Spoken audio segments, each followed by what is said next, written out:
안녕하십니까, 박사입니다. 블라디미르 푸틴 러시아 대통령은 하노이에서 기자회견을 갖고 집단 서방이 우크라이나에 멋대로 무기를 보낸다면 러시아도 동맹을 무장시킬 권리를 가지고 있다고 경고했습니다. 그러면서 북한에 장거리 무기를 보낼 수도 있다고 했습니다. 푸틴 대통령은 북한을 포함한 다른 나라에 무기를 보내는 것을 배제하지 않는다면서 집단 서방은 그 결과가 어떻게 될지 알게 될 것이라고 말했습니다. 그는 우크라이나에 장거리 무기와 다른 무기를 공급한 서방 국가들은 키예프가 무기를 사용하는 방식에 대해 책임을 질 수 없으며 우크라이나 분쟁의 당사자가 되지 않는다는 주장을 했다고 설명했습니다. 그러면서 러시아도 똑같이 행동할 권리가 있다고 말했습니다.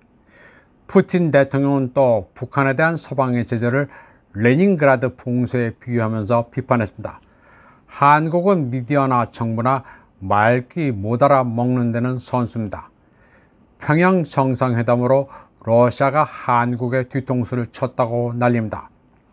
푸틴 대통령이 국제통신사 대표들과의 대담에서 한국이 분쟁 지역에 무기를 직접 공급하지도 않기 때문에 이를 높이 평가한다고 말해놓고 북한과 군사조약을 체결하는 뒤통수를 쳤다고들 합니다.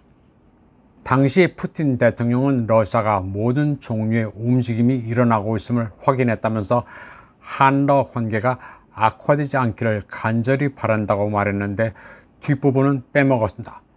사람 말을 끝까지 듣지도 않고 반어법인지 진짜인지 여부도 이해를 하지 못하는 게 한국 미디어입니다.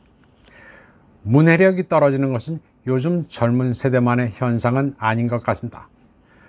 푸틴 대통령이 한국 대사에게 신임장을 제정하는 자리에서 우바자이무이, 친애하는, 존경하는 이란 수식어를 썼다고 해서 난리도 떨었습니다. 한국 대사를 콕 집어 존경하는 대사님이라고 했다는데 그럼 존경하는 이란 수식어를 붙이지 빌어먹을 대사님이라고 할 리는 만무합니다. 이후 한국 미디어가 콕 집어라는 표현을 쓰는 유행도 생겼습니다. 이번에 장호진 국가안보실장이 우크라이나의 살상무기 지원을 검토한다고 하자 별 비판도 없이 부화노동을 하고 있습니다. 우크라이나의 살상무기를 지원하면 러시아는 북한에 여러 첨단 무기를 제공할 게 뻔한데도 아무 생각이 없습니다. 다 망한 우크라이나를 보고 유럽도 나라마다 다르겠지만 발을 빼는 국가도 있는데 무슨 판단인지 모르겠습니다. 그리고 지원이라고 하면 판매를 하겠다는 것인지 거저 주겠다는 것인지 알 수도 없습니다. 푸틴 대통령은 우크라이나도 언급했습니다. 그는 우크라이나 정권이 도네츠크와 루간스크가 러시아의 일부가 되기 전부터 공격을 시작했다고 회상했습니다. 그러면서 우크라이나 협상은 내일 열릴 수 있지만 글로벌 상황에 따라 진행될 것이라고 말했습니다. 푸틴 대통령은 또 서방의 핵무기 사용 문턱이 낮아졌기 때문에 러시아는 핵 교류의 변화 가능성을 고려하고 있다고 말했습니다. 그는 서방이 러시아의 전략적 패배를 가하려는 계획을 포기하지 않고 있다고 지적했습니다. 그러면서 러시아의 전략적 패배는 러시아 국가 천년 역사의 종말을 의미하기 때문에 끝까지 갈 것이라고 말했습니다. 이에 앞서 푸틴 대통령은 또람 베트남 주석, 판민친 총리들과 회담을 가졌습니다.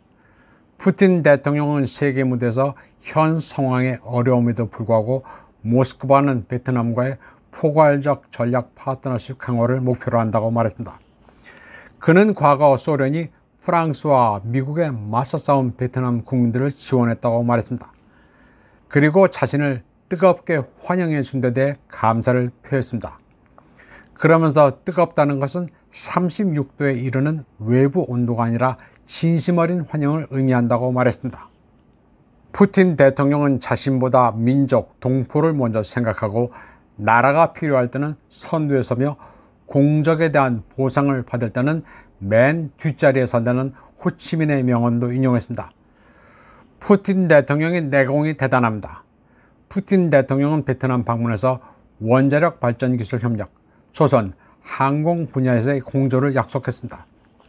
그리고 베트남은 우크라이나 분쟁에서 러시아에 대한 확고한 지지, 양자 무역에서 자국 통화 결제 증진 등을 약속했습니다.